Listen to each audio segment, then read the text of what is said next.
What's up, everyone? It's Triamite. It's November 21st, 2013, and I want to talk to you about some amazing footage that came across my Facebook page for me to look at, and it is absolutely the most awesome footage I've ever seen. It's absolutely amazing. There's no other way for me to say it. I look at footage like this all the time to analyze it for people and give them my opinion on it, and when I'm looking at this footage, it meets all of my criteria to be a legitimate video in my eyes. I firmly believe when we capture UFOs on video, the reason why they're so distorted and fuzzy and never clear image is because of the technology that's being used within the craft. It's either the gravitational engines are having an effect on our imagery, or they have specific technology that distorts the imagery so we can't get good imagery on it. When we see these crystal clear videos from third phase of the moon, all that CGI bullshit, it's all fake as hell to me, guys. Every video that I've ever recorded of a legitimate UFO sighting with my own eyes and then picked up the video camera always comes out a little bit distorted or fuzzy. Regardless of what I'm using, it's never perfect. So when I'm looking at this video, that part is meeting the criteria. Overall, the video meets the criteria. The quality of the video, the way that foreground objects are in focus and background objects are out of focus, and vice versa. It just meets all the criteria, guys. So I want to play it for you, and it's just a subject that's very near to me. I've witnessed this personally as it came over Arizona into New Mexico and Texas, and it entered in pieces. I did not witness a solid object enter and then break up. I witnessed pieces entering, and then more pieces coming off of the pieces. And that's what I saw right here from my own backyard. So this subject to me is very near to my heart because it was the second space shuttle disaster that I witnessed live with my own eyes. I also witnessed the Challenger. So let me play this footage for you guys, and then I'm going to come back and analyze a little bit of it for you. But before the video starts the roll of the actual footage, there's a couple paragraphs in here that was tagged along with the footage that I want you guys to read. So I hope you enjoy it.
So what we're looking at right here is a piece that was released a while back, and it was apparently supposed to be a recording of the cockpit as they were prepping for re-entry and during re-entry.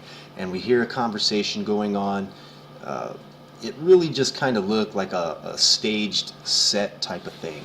And I'm going to go ahead and roll a little bit of this because I'm going to show you one of the things in this video that was released that really caught my attention and made me just think that it was a piece of propaganda released to give a false opinion and to form the cover-up for us. So let's roll this real quick. And I'm going to go back off. Yeah. Yeah.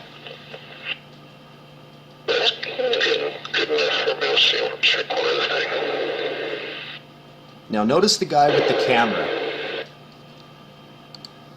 I want you to pay attention to the camera and the camera movements, and remember that they're prepping re-entry, and they're basically already on their trajectory to make the re-entry.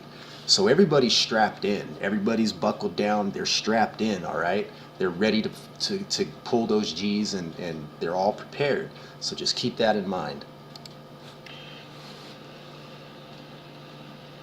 Pull a little bit more now, yeah. Now look at his camera. In order for him to have made that shot, he would have had to have stood up out of his chair, or because they're in space still and they have 0 G's, he floated up, right? He just kind of nudged himself up and he floated up. There's no way he would have got that shot sitting in his chair, just sitting down. Even if he raised his arms up, I really don't think that he could have done that. But that's a lot of math going into that aspect right there. So I want you guys to keep that in mind, that this was staged. Okay, that's working. This was a staged event, guys.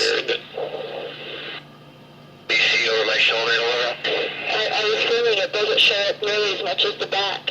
It's going pretty good now. Now remember, guys, they're having a crisis, okay? They're in space.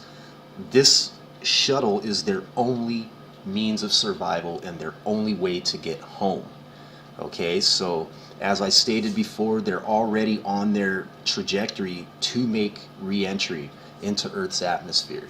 Everybody in that shuttle, according to protocol, is strapped in their seats and they're not getting out. Why is this guy just floating around the cabin like he's filming on a movie set? Like they're making sure that they give us specific shots, guys. And that's why I gotta call bullshit on this specific video, and I've always called bullshit on it. I've never believed it. But that's up for you guys to decide on that one. Shit's about to get very real, guys. Copy that. 797 here, you want to hear me? Lots clear. 7, go ahead. I'll go to you at 10 o'clock high. This is Houston. Say again, 7? So we have a bogey at 10 o'clock high. So right here they're calling out a bogey at 10 o'clock high to mission control. So let's just pay attention now. We have an unidentified flying object. Oh, it's high, but appears to be tumbling. It just seems to be tagging along with us.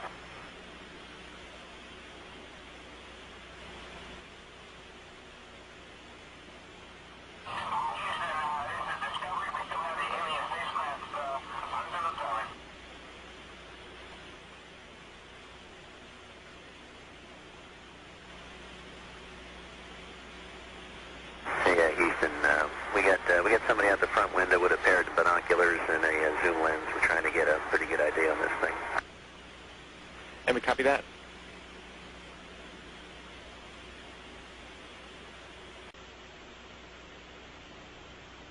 Okay, I don't know if you guys are still tracking it with the camera.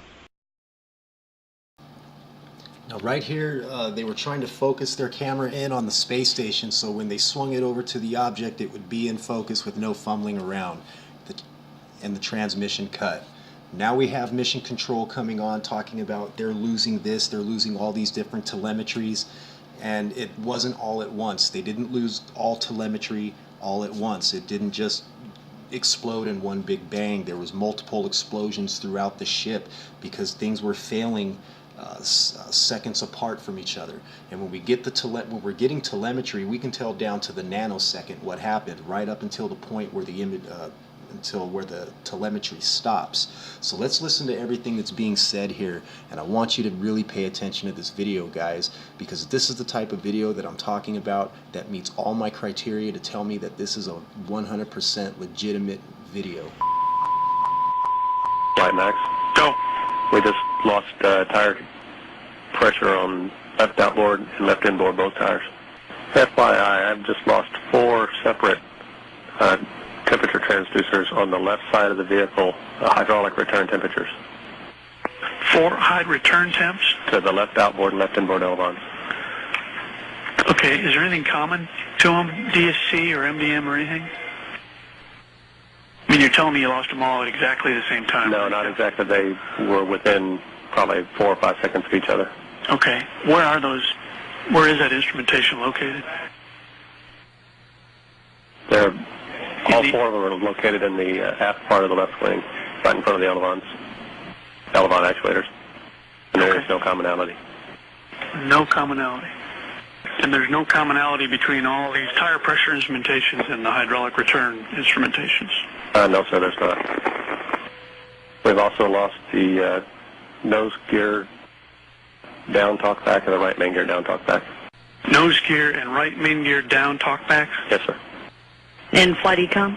Econ. I've got 4 temperature sensors on the bottom line data that are off scale low. Columbia. So here's where I start to have a problem with some of this video, guys, because I'm going to show you a picture right here. This is STS107 on takeoff for that mission. Now we're looking at the left side of the shuttle, and if you pay attention, you look where it says United States and we see the flag. We see the United States flag, and then we see United States. Now after United States, we do not see anything. It's just blank white. There's no logo there, no nothing. In the video, we have a NASA logo there. Now you're going to ask me, how do you know you're looking at the right part of the craft? Well, I'm going to show you right now. In this picture, we have the flag and then United States. On the takeoff picture, we have the flag, we have United States. How do I know that that matches the left side of the craft? Because on the right side of the craft, as seen in this picture on a previous landing, we have United States, then we have the flag. It's reversed, guys. So I know for a fact that we're looking at the left side of a shuttlecraft. And I know for a fact that the flag on the left side of the shuttlecraft indicates to me that what we're seeing on the left side of our screen is going towards the front of the craft, and the right side of the screen would be the back of the craft. Either way that we look at it, I can find no NASA logo on STS107 in any of the official photos. Is that a deal breaker? Not really, but it is something to think about, guys. It's something to really, really think about when we're looking at this footage. As real and as convincing as it looks, we have to keep this into consideration.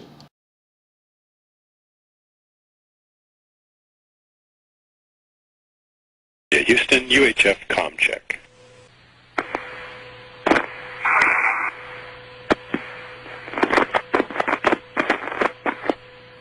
Columbia, Houston, UHF comm check.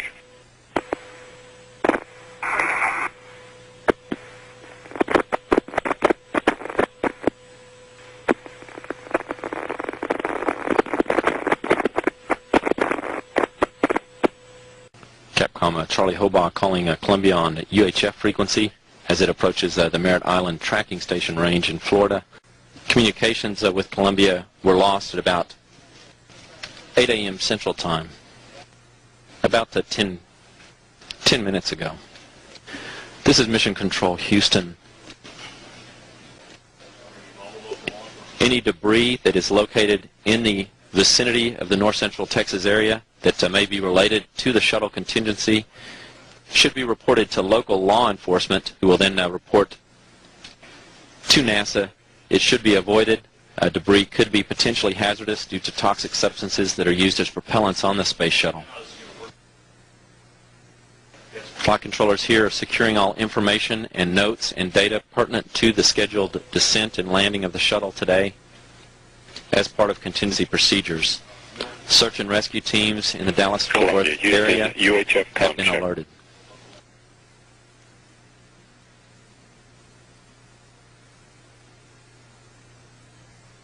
Again, any debris that is located in the north central Texas vicinity that may be related to the space shuttle contingency should be reported to local law enforcement authorities and should be avoided